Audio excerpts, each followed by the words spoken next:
I'm Dr. Mark Holland, and let me share with you the common causes of disc herniation or disc bulge.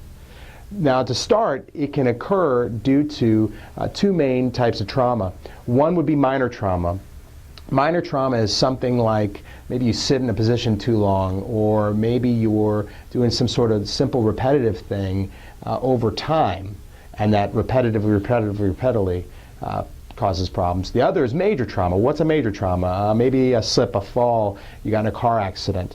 Now, what that can cause then is the disc to either herniate or bulge.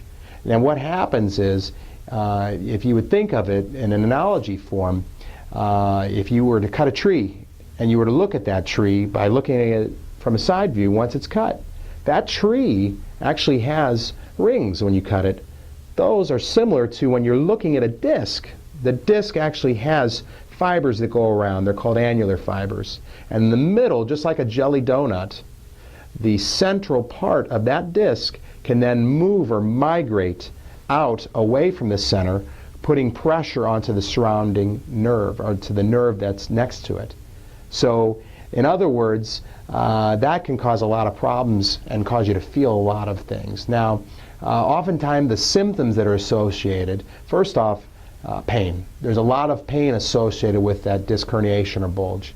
Now, in addition to the pain, most people can have a lot of muscle spasm, and that muscle spasm that gets associated oftentimes also results in a lot of restricted motion. So your body kind of tries to protect itself and doesn't want that joint, whether it be in your, wherever part of your spine that's having that possible disc bulge, that body doesn't want to move there.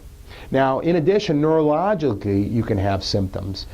You can have, for instance, numbness and tingling down your arms, down your legs. Maybe you have weakness. Maybe you can't pick up a cup of coffee. Maybe your leg doesn't want to move anymore. So those are some of the neurological signs that can be accompanying that disc herniation or bulge. So if you're experiencing a disc herniation or bulge, give us a call and we can help.